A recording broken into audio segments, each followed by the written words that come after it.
नमस्कार साथियों, इस वीडियो में हम लोग कवर करने वाले हैं भारत की अगर बात करें प्राचीन भारत के इतिहास से जुड़े हुए महत्वपूर्ण हम लोग 29 एमसीक्यू कवर करेंगे।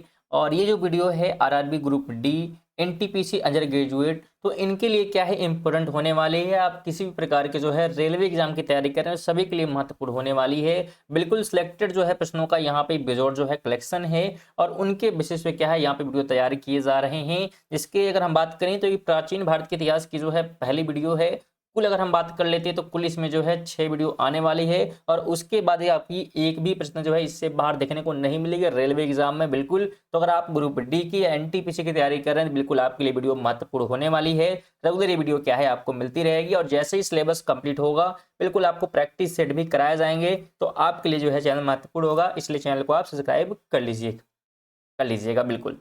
चलिए पहले प्रश्न की बात करें तो कहा जा रहा है कि सत्यमेव जयते शब्द किस उपनिषद से लिया गया है। आप यहाँ पे टेस्ट देते हुए भी चल सकते हैं और चेक करें कि बिल्कुल इससे पहले आपकी क्या तैयारी है और कितने प्रश्न आप सही कर पा रहे हैं।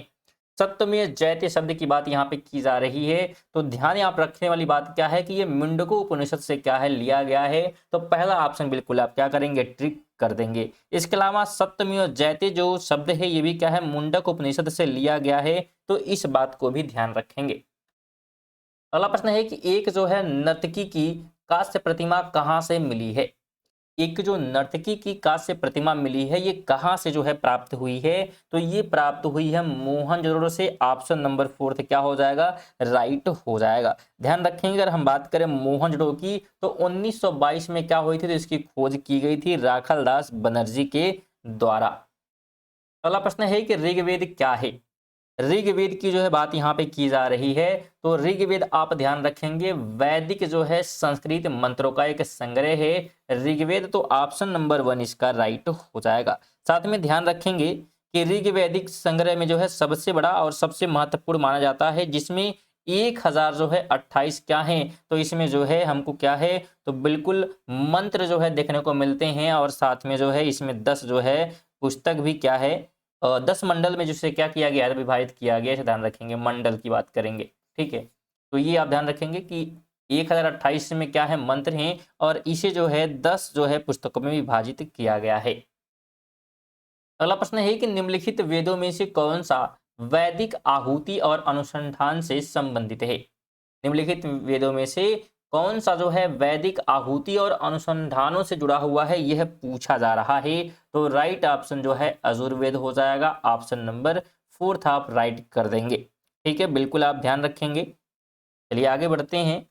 अगले प्रश्न की बात करें तो हड़प्पा सिंधु घाटी सभ्यता का एक महत्वपूर्ण स्थान किस नदी के किनारे स्थित है। देखिए हड़प्पा की बात की जा रही है कि किस नदी के किनारे क्या है ये बसा हुआ है, तो रावी नदी के किनारे। ऑप्शन नंबर 4 इसका थर्ड वाला इसका क्या हो जाएगा, तो राइट हो जाएगा। और ध्यान रखेंगे अगर हम बात करें सिंधु घाटी सभ्यता की खोज की तो ये 1921 में किया गया था और पाकिस्तान के पश्चिमी पंजाब प्रांत में स्थित है। और खोजकर्ता की बात करें तो दयाराम साहनी है। तो ये इतनी बातें आप ध्यान रखेंगे। आगे हम बात करें तो विश्व प्रसिद्ध कांसे से निर्मित नर्तकी की प्रतिमा का संबंध किस सभ्यता से है। विश्व प्रसिद्ध कांसे से निर्मित नर्तकी की प्रतिमा का संबंध यहाँ पे पूछा जा रहा है, तो सिंधु घाटी सभ्यता से इसका संबंध है। ऑप्शन ए हो जाए। इसकी खोज हमने बताया कब की गई थी, तो बिल्कुल 1922 में। खोजकर्ता का नाम क्या था, तो खोजकर्ता की बात करेंगे तो आर.डी. बनर्जी यहाँ पे आप ध्यान रखेंगे, राखालदास बनर्जी आप ध्यान रखेंगे। अगला प्रश्न है कि कहा जा रहा है ने ब्राह्मणी और खरोष्टी लिपियों को व्याख्यात किया जिसका उपयोग पहले के शिलालेख के लिए किया जाता था। तो यहाँ पे डैश रहेगा स्टार्टिंग में ही कि किसने ब्राह्मणी और खरोष्टी लिपियों को व्याख्यात किया जिनका उपयोग पहले के शिलालेखों में किया जाता था। तो उनका नाम यहाँ पे पूछा जा रहा है, तो जेम्स प्रिंसप आप ध्यान रखेंगे। ऑप्शन नंबर 1 इसका राइट हो जाएगा। आगे बात करेंगे निम्नलिखित में से कौन सा स्थल सिंधु घाटी सभ्यता का हिस्सा नहीं है। इस ऑप्शन में सिंधु घाटी सभ्यता का हिस्सा नहीं है, उसको क्या करना है, चूज करना है। तो उरुक हो जाएगा, यानी कि सेकेंड ऑप्शन इसका राइट हो जाएगा। और ध्यान रखेंगे हड़प्पा और मोहनजोदड़ो पाकिस्तान में स्थित हैं, तो इस बात को आप ध्यान रखेंगे। और जितने प्रश्न कराया जा रहे हैं बिल्कुल प्राचीन भारत से, ये हमारा वीडियो नंबर 1 है। बिल्कुल प्राचीन भारत से 6 जो है वीडियो आएगी, जिससे जो है बाहर कोई भी प्रश्न आपको प्राचीन भारत से देखने को नहीं मिलेगी। फिर ऐसे ही मध्यकालीन भारत हम लोग क्या करेंगे, खत्म करेंगे। लगभग पूरा सिलेबस आपका खत्म कर दिया जाएगा। मान के चलिए कि 15 से जो है 20 दिन में खत्म हो जाएगा, क्योंकि अब हम सोच रहे हैं कि बिल्कुल एक जो है रात में 8 बजे जो है वीडियो अपलोड की जाए, और एक वीडियो जो है सुबह जो है 7 बजे या 8 बजे। आप लोग कमेंट करिएगा कि सुबह में एक बार वीडियो आए तो 2 वीडियो जो है कवर अगर करते हैं हम एक दिन में, तो बहुत सारा सिलेबस क्या हो जाएगा, बहुत जल्दी कवर हो जाएगा, और जल्दी हम क्या है प्रैक्टिस सेट भी सॉल्व कर लेंगे। क्योंकि ग्रुप डी का परीक्षा तो भी अगले एग्जाम में है, मतलब उसका टाइम है। लेकिन अंडर अगर हम ग्रेजुएट लेवल की बात करें तो उनका एग्जाम जो है अप्रैल मई में जो है दोनों में क्या है मिलाकर हो सकता है। तो उनके लिए थोड़ा सा समय कम रहेगा, इसलिए क्या जल्दी सिलेबस खत्म करेंगे और बिल्कुल प्रैक्टिस सेट यहाँ पे कवर करिए। तो बिल्कुल तैयारी नहीं की है उनके लिए भी चैनल महत्वपूर्ण होगा। बिल्कुल स्टार्टिंग से तैयारी आप कराई जाएगी, हर एक टॉपिक क्या है आपको पढ़ाया जाएगा यहाँ पे। आगे बात करेंगे तो किस वर्ष में जर्मनी और इटली के पुरातत्वविदों ने के एक दल ने मोहनजोदड़ो में सतह अन्वेषण शुरू किया। इस वर्ष में जर्मनी और इटली के पुरातत्वविदों के एक दल ने मोहनजोदड़ो से सतह अन्वेषण शुरू किया। तो ये पूछा जा रहा है किस वर्ष में, ठीक है। तो अगर वर्ष की हम बात करते हैं तो वर्ष था 1980 का। ऑप्शन नंबर इसका थर्ड राइट हो जाएगा, जो कि जर्मन एवं इतालवी जो है पुरातात्विक थे, जिन्होंने क्या है खोज स्टार्ट यहाँ पे की थी। आगे हम बात करेंगे तो पुरातात्विक स्थल सरकोतड़ा किस राज्य में स्थित है। सरकोतड़ा की जो है बात यहाँ पे की जा रही है, तो ध्यान रखेंगे यह है गुजरात में। कहाँ पे है, गुजरात में। ऑप्शन बिल्कुल ध्यान रखेंगे, और ये जो है 3.5 जो है एकड़ क्षेत्र में फैला हुआ है, तो ये आप ध्यान रखें। आगे हम बात करेंगे तो मुंडक उपनिषद किससे संबंधित है। मुंडक उपनिषद की बात यहाँ पे हो रही है, तो मुंडक उपनिषद जो है ध्यान रखेंगे ये जो है अथर्ववेद से क्या है जुड़ा हुआ है। ऑप्शन नंबर इसका सेकंड राइट हो जाएगा। साथ में ध्यान रखेंगे यह जो है एक काव्य जो है पदशैली उपनिषद है, जिसमें 64 जो है छंद हैं जो मंत्रों के साथ में लिखे गए हैं। स्टूडेंट इस वीडियो में जो है हम लोग बिल्कुल कवर कर रहे हैं महत्वपूर्ण जो है प्रश्न। अगर बात हम टॉपिक की कर लेते हैं कि क्या क्या जो है, क्योंकि सभी प्रश्न इसमें नहीं है, 6 वीडियो आने वाली, इसमें हम लोग कवर कर रहे हैं प्राचीन भारत से जो है स्रोत, जैसे कि प्रागैतिहासिक काल से सिंधु सभ्यता और वैदिक सभ्यता आदि से क्या है जुड़े हुए प्रश्न कवर करेंगे। अगले वीडियो में हम महाजनपद के उदय, जैन, बौद्ध, अन्य धर्म के बारे में, सूत्रों, स्मृतियों, मगध साम्राज्य, सिकंदर, भारत पर आक्रमण, ये सभी प्रश्न क्या है अगले वीडियो में होगा। ऐसे ऐसे करके क्या है डिवाइड किया गया है, जिससे कि आपके जो है मतलब पढ़ने की जो है अगर बात करें तो पढ़ना थोड़ा सा आसान हो जाता है अलग अलग टॉपिक के हिसाब से। तो ये अलग अलग 6 वीडियो में क्या है हम लोग पूरा प्राचीन भारत इतिहास जो है कवर करेंगे, और फिर जो है मध्यकालीन भारत का इतिहास हम लोग शुरू करेंगे। ऐसे ही मध्यकालीन भारत का इतिहास भी क्या है 3 हिस्सों में क्या है 3 वीडियो में खत्म कर दिया जाएगा। तो बिल्कुल आप बने रहें चैनल पर, नए हैं तो सब्सक्राइब कर ले, क्योंकि पूरी स्टार्टिंग से तैयारी आपकी यहाँ पे कराई जाएगी। और ये वीडियो नंबर पहला भी है। कहा जा रहा है कि महाभारत का मूल नाम क्या है। महाभारत का मूल नाम यहाँ पे पूछा जा रहा है। अगर हम महाभारत के जो है मूल नाम की बात करते हैं तो जय संहिता है। ऑप्शन नंबर बिल्कुल थर्ड आप ध्यान रखेंगे। और इसमें कुल बात करते हैं तो 8000 जो है 800 जो है श्लोक क्या है इसमें बिल्कुल हैं। तो ये विशेष चीजें भी ध्यान रखें, क्योंकि प्रश्न कहीं से भी बन सकते हैं। आगे हम बात करेंगे तो कहा जा रहा है कि धौलावीरा, ठीक है, धौलावीरा राज्य में स्थित है। तो यहाँ पे डैश राज्य होगा कि डैश राज्य में है, तो किस राज्य में है धौलावीरा। तो अगर धौलावीरा की हम बात करते हैं ध्यान रखेंगे ये गुजरात में है। कहाँ पर है, तो गुजरात के कच्छ जिले के जो है भरूच तालुका में स्थित एक प्राकृतिक जो है स्थल है, तो ये आप ध्यान रखें। आगे हम बात करेंगे निम्न में से किस वेद को कर्मकांड ग्रंथ के रूप में जाना जाता है। कर्म कांड यानी कि बुक ऑफ रिचुअल्स की बात यहाँ पे हो रही है, रिचुअल की। तो ये जो है बुक कहा गया है किसे, तो यजुर्वेद को। ऑप्शन नंबर इसका पहला राइट हो जाएगा। आगे बात करेंगे किस वेद में ऋचाओं की संख्या सर्वाधिक है। इस वेद में ऋचाओं की जो है संख्या सबसे अधिक देखने को मिलती है, तो ऋग्वेद में। ऑप्शन नंबर सेकंड हो जाएगा। ध्यान रखेंगे इसमें हमने क्या देखा था कि 1028 क्या है, तो बिल्कुल सूक्त हैं। और इसके अलावा अगर हम बात कर लेते हैं, ठीक है, यहाँ पे सूक्त जो है इतने हैं। और हमने देखा था इसे जो है 10 जो है मंडलों में क्या किया गया है, तो विभाजित किया गया है। इसके अलावा सामवेद में अगर पूछे तो ध्यान रखेंगे आप कि इसमें जो है 1500 जो है 49 क्या है छंद जो है शामिल हैं। 16 नंबर कहता है निम्नलिखित में से किस वेद को गीत की पुस्तक, मंत्रों का वेद या गीत का योग भी कहा जाता है। गीत की पुस्तक, मंत्रों का वेद या गीत का योग जो है किस वेद को कहा गया है? तो ये जो है सामवेद को कहा गया है। ऑप्शन नंबर इसका पहला जो है बिल्कुल राइट होगा। शास्त्रीय जो है संगीत और नृत्य का जो है मूल माना जाता है इसे। उत्तर कहता है निम्नलिखित में से कौन सा चारों वेदों में से सबसे पुराना और सबसे बड़ा वेद है?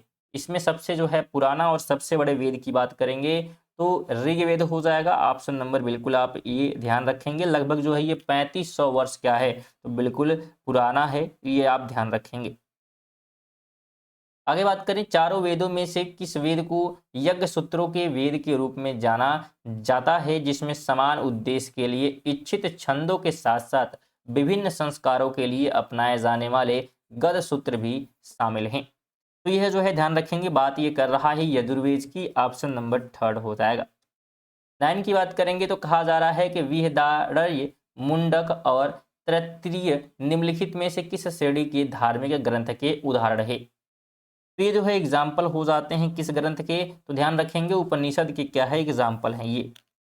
बीस कहता है ऋग्वेद के स्रोतों को के रूप में जाना जाता है। यहाँ पे डैश रहेगा। स्रोतों को डैश के रूप में क्या करते हैं जानते हैं? तो किस रूप में जानते हैं ऋग्वेद के स्रोतों को? तो उन्हें जो है जानते हैं सूक्त के रूप में। ऑप्शन नंबर ए हो जाएगा। हमने देखा था 1028 क्या थे सूक्त थे और 10 मंडल में क्या था ये डिवाइड था। आगे हम बात कर लेते हैं तो नौपाषाण स्थल कुपागल किस राज्य में स्थित है? न्यूलिथिक जो है साइट की बात की जा रही है। कुपागल जो है कहाँ पर है, किस राज्य में है?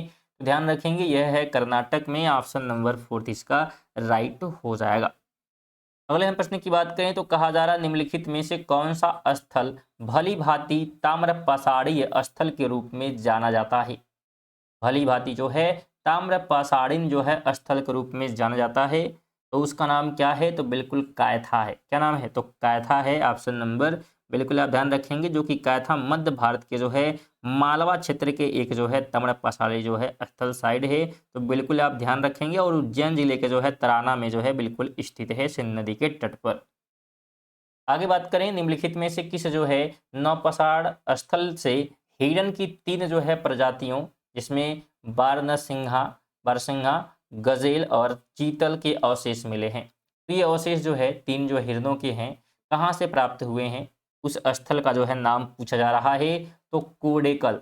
कहाँ से? तो कोडेकल से, जो कि आंध्र प्रदेश में है। कहाँ पर है? तो आंध्र प्रदेश में है, ध्यान रखेंगे। अगला प्रश्न है कि प्राचीन भारत में ताम्रपाषाण काल की कायथा संस्कृति भारत के निम्नलिखित में से किस राज्य से संबंधित है? तो यह जो है जुड़ा हुआ है मध्य प्रदेश से। ऑप्शन नंबर फोर्थ इसका राइट हो जाएगा। और ये उज्जैन जिले से क्या है संबंधित है, तो जिला भी आप ध्यान रखेंगे। आगे बात करें निम्नलिखित में से कौन सा काल पूरा पाषाण काल के बाद का है? यानी पूरा पाषाण काल के बाद कौन सा जो है काल आया? तो मध्य पाषाण काल आया। ऑप्शन नंबर फोर्थ इसका राइट हो जाएगा। आगे बात करेंगे निम्नलिखित में से कौन सा ग्रंथ आचार्य उमा स्वामी द्वारा रचित एक प्राचीन जैन ग्रंथ है, जो धर्म के सभी संप्रदायों को स्वीकार सबसे व्यवस्थित रूप में जैन दर्शन की व्याख्या करता है? तो ग्रंथ का नाम है, नाम यहाँ पे पूछा गया है, तो ग्रंथ का नाम आप ध्यान रखेंगे। नाम इसका जो है त्वार्थ सूत्र। क्या नाम है? त्वार्थ सूत्र। ऑप्शन नंबर सेकंड इसका राइट हो जाएगा। आगे बात करेंगे तो पुरुष सूक्त का उल्लेख निम्नलिखित में से किस वेद में किया गया है?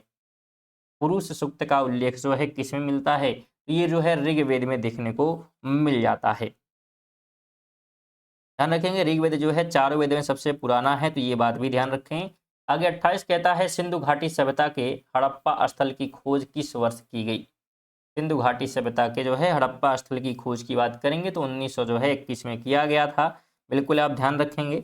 और ये जो है कांस्ययुगीन जो है सभ्यता के रूप में भी जाना जाता है। इसकी खोज जो है सबसे पहले दयाराम साहनी द्वारा जो है की गई थी, जो कि पाकिस्तान के जो है आधुनिक पंजाब प्रांत के हड़प्पा में जो है की गई थी। आगे बात करते हैं तो कहा जा रहा है हड़प्पा में रंग के बलुआ पत्थरों से बना एक पुरुष धड़ मिला था। हड़प्पा में रंग के बलुआ पत्थर से बना एक पुरुष धड़ मिला था। ठीक है, तो यहाँ पे डैश रंग रहेगा। थोड़ा सा यहाँ पे टाइपिंग गलती है कि हड़प्पा में डैश रंग के, यानी किस रंग का जो है बालूका पत्थर से बना हुआ क्या है, पुरुष धड़ मिला है।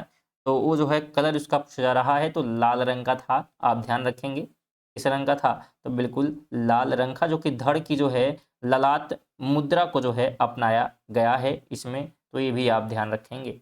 इसके अलावा तो ये हमारे जो है 29 प्रश्न थे। अगले प्रश्न की बात करेंगे सेकंड वीडियो में हम, प्राचीन भारत से दूसरी वीडियो आएगी जिसमें हम लोग महत्वपूर्ण जो है मगध साम्राज्य, मगध से जुड़े हुए आक्रमण वगैरह देखेंगे। इसके अलावा जो है सिकंदर के आक्रमण और महाजनपद से जुड़े हुए प्रश्न देखेंगे। तो वीडियो आपको कैसी लगी बिल्कुल कमेंट करें। कोई आपके सजेशन है तो बिल्कुल आप कमेंट कर सकते हैं। और वीडियो अगर पसंद आए तो वीडियो को लाइक कर दीजिएगा, शेयर बिल्कुल करते हुए आप चल सकते हैं दोस्तों के साथ।